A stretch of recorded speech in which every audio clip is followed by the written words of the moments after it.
It takes a long time to put a person back together. A long time in the dark, picking up fragments of what once was whole.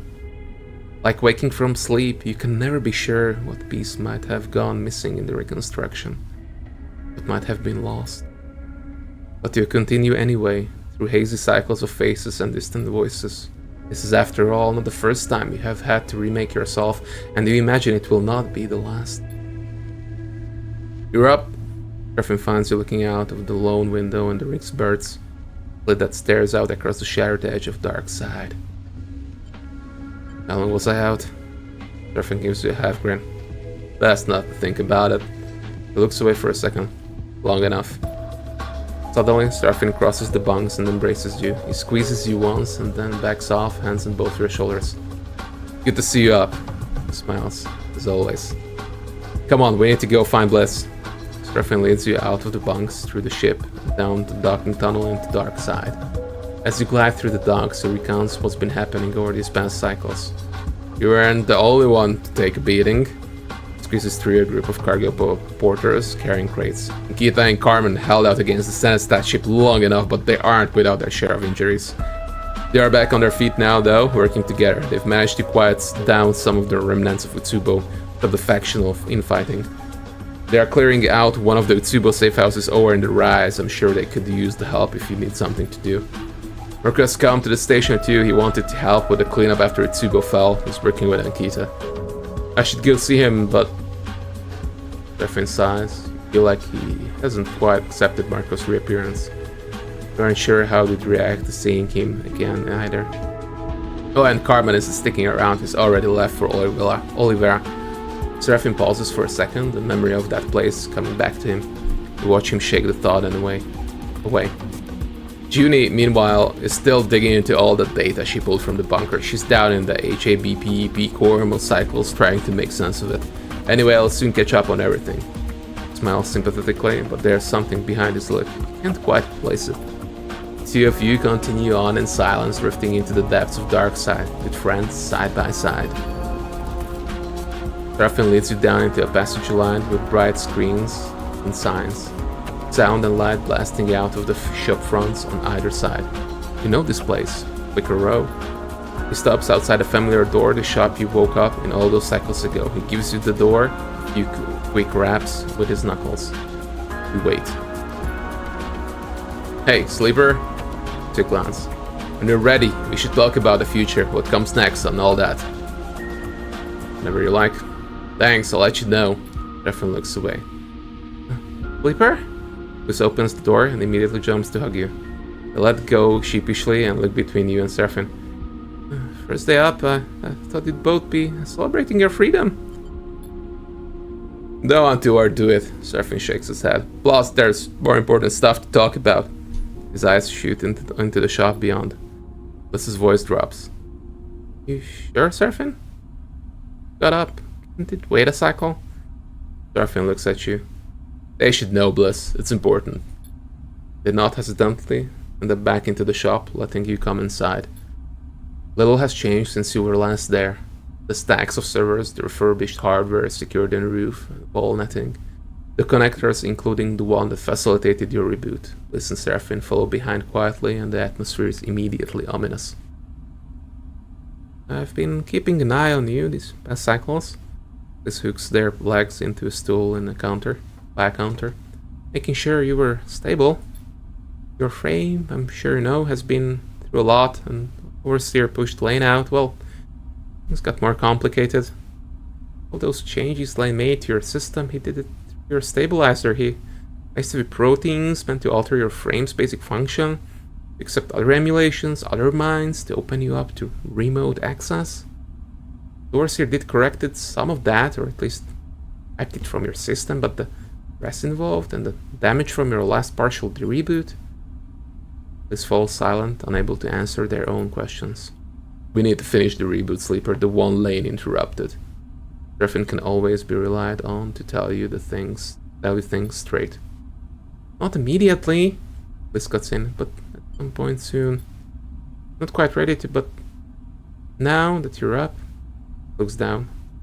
Get to work. How can I prepare? Bliss takes a deep breath. Look, I'll be honest, Sleeper, I know we need to finish the reboot. Lane interrupted, I'm sure of it, but the effects? Shake their head. Your frame was complex to begin with, but after everything, the reaction could be bad. We can talk more about it when I have that. They stop suddenly, their eyes shooting to the door. Sorry, am I? Then floats in the doorway. Look at you, wide-eyed. You're up! Smile crosses their face, it quickly fades. See you, really good. And you? Clint nods, silence falls on the group. And that's become my patient too? Who clasps their hands nervously together.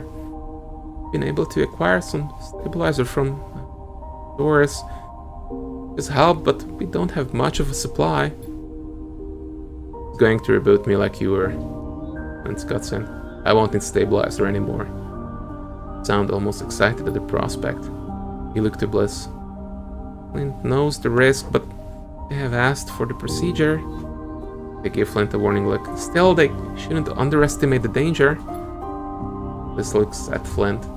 Sleeper will also need to reboot, but they don't have a choice in the matter. It is essential. Flint goes quiet. Bliss and Seraphine look nervously at you to see your reaction to all this. You feel like a spotlight is being shown in your face. All you want is some time alone to think. We should do it together. Flint speaks quietly. Whatever we risk it together. They meet your eye. I owe that, and more. Let's pick this up again in the future. Bliss tries to calm the tension. I still need many cycles to prepare, especially if I am to reboot you both simultaneously. It will be your choice, Sleeper. You decide when. Reach out and lay a hand on yours. Without this, you will soon begin a decline. I'm sorry for that. Your head spins. Seraphine slaps a button to open the door. Come on, Sleeper, let's get some air. You follow him outside, but when you get there, all you can think is that you can't breathe. You don't need to breathe. A wave of claustrophobia passes over you. You are in control of this, Sleeper. Seraphine stares at the lines and signs of Flicker Row, looping endlessly. You put what you need in order. I'll be here right there with you. I got Bliss to teach me a little about the repairs they've been doing for you. Seraphine rubs his hands together. I know it's getting worse, but I'll do my best to keep you running. You let me know when you want to leave, and I will fly you out of this place faster than you can believe. Just to face you. And we can go wherever you need. Rounds. There's time for us yet. You never need to thank me, Sleeper. Pats on the shoulder and just look after yourself. I was also thinking, Seraphine looks away.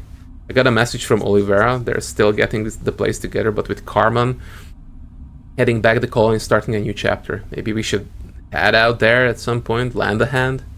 He pauses, unwilling to push it further. Just thought. Anyway, give me the word. And smiles. Real glad you're back.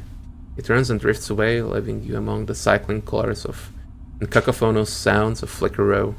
Close your eyes and let them wash over you like a wave. There in the dark of your mind, you search for Overseer, but the protocol doesn't appear. You wonder if, at that final moment, Overseer might have destroyed themselves to end Lane. But then you feel it flickering nearby, a signal in the dark. You open your eyes and see something pass through the screens of Flicker Row, shadow in all the brightness. Overseer still be here in the ancient networks of the HABEB.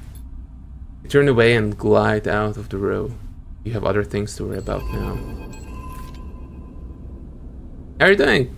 It finds you on the dark side of the thoroughfare, the glass-roofed canyon of struts and screens. Pretty good, actually. It nods. Damn right.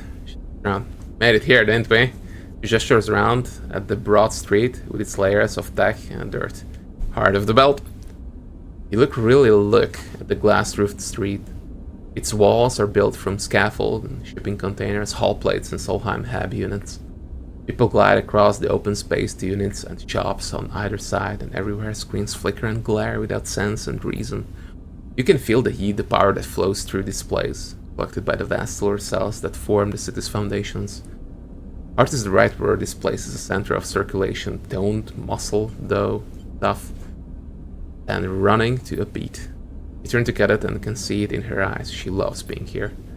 I've been thinking, she glances away, of how good it would feel to run my air bike down the street. Miles. City has to need couriers. That's a good idea. I know.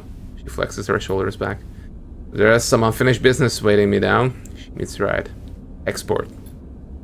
You think of the drive tucked away in the scatter yards, the one that contains the data stream from a drone mined vivisection, the one that might have caused the loss of an entire station. Let to go finish what we started. Cat looks deadly serious. Find who is responsible, make it known. Clear my name. The export still irradiated? I don't think so. She sighs, but it'll be fading. We can get in and out safely, from what I know. We better try soon, because the safer it gets, the more scoundrels will come to pick the bones. Want there to be something left to tell the story. I know a lot just went down. Kay puts a hand on her hip. But these clowns could still be operating. Hell! They're trying the same thing again on the station. We need to go find what they did. She takes a deep breath. I'll be waiting. And maybe, once it's all done, she turns away. I should take the first air bike ride through this place. Raises a hand, and then is gone. New contract! Okay, so we are not done, contrary to popular belief. At least I was like, yeah, it feels like we are done. We're not done. Let's go. Ooh, okay, we have Usubu-specific stuff. Gita and those working with her have gathered and packed a lot of Usubu materials, but they need moving out.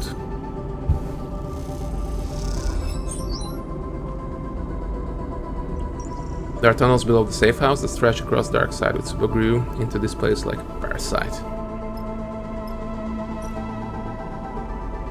Reboot prep. 6 cycles. This is preparing the software to finish a reboot. It's a procedure if you want to halt your frame's rapid decay.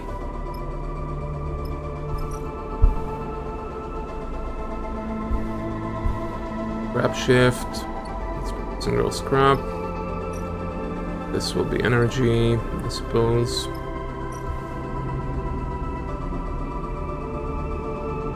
June studies. June has gone straight to the HABPEP score. Has asked not to be disturbed. What is she doing down there? Okay, so let's use the 5. Or the 6. There are tunnels below the safe house that stretch across the dark side. Usubu grew into this place like a parasite. He watches the last stack of crates is guided up and out of the cavernous Usubu safe house. I doubt it will be long before the space is filled. Darkside will not tolerate a vacuum for long. The city takes every opportunity, its inhabitants built in every crack and crevice. As the Tsubo's spaces are cleared, they will be occupied. The gang's legacy will be buried under factories, kitchens, markets, and housing. But the people will remember the cold and desperate grip they once held on this place, even if the city does not. Come to gloat. The voice takes you by surprise and you turn to see Oren floating in the shadows, arms folded. He drifts forward in the pool of ill light. You are through a tyrant, you should be pleased with yourself. The tone is flat and you are unsure how to read his statement. It wasn't just me, many people did this. I suppose. Oren eyes you. But from what I heard, he burned those pale eyes out of his skull. Smiles a thin smile. I imagine it was quite a sight. You don't recall the moment of Lane's death. In fact, the abstract nature of that moment, almost dreamlike, means you all had almost forgotten. You tense a little as the scream comes back to you, a screech of white noise bathed in white light. Oren's still watching you. He almost would have respected you for actually doing it. Oren inspects his knuckles. He could have respected a creature like you. Don't react. Oren watches you for a response but looks away when it is clear you aren't going to be provoked. I came here to clear out the old disease just like you. Oren gestures to the space. Tsubo had to go, and I came here to be part of that process. You can't burn everyone you don't like out of this place, I'm afraid. Oren folds his arms. This is our home, whether you like it or not. I didn't like Lane, it's hard to imagine anyone did. He saw Darkseid for the opportunity it was and woke Tsubo from its slumber. He turned the gang into an administration and the city into a machine. He was too erratic for my taste, perhaps, but he held this place, shaped it into something. I see that you have no intention of doing the same. So what will happen now? Or meets your eye. You have created a space that must be filled. You will take responsibility for that at least. people will decide. Oh, will they? Oren chuckles. I can see that you don't know the first thing about Darkseid and its people. The people decided on a tubo. We changed that. Now you want them to pick something else. They are opportunists, all of them. They will choose for their own benefit only. In the end, I should thank you. The city was done with Lane. He gives you a nod. I'll be honest enough to admit that you did, but I didn't. But never forget that you are an outsider here, and Darkseid hates outsiders. Before you can respond, Oren kicks off and glides up towards the upper levels of the safe house, leaving you alone in the empty space. Though you do not put weight to his words, they still sting. Perhaps you think there is something to them. Hurry to decide the future of a city. When your own future is falling apart each cycle, is your decline a spiral that can trap others in its wake, or a necessary transition, the crisis before a new shape emerges? You hug your arms close to your side, suddenly cold in the stripped bare safe house, and descend once more.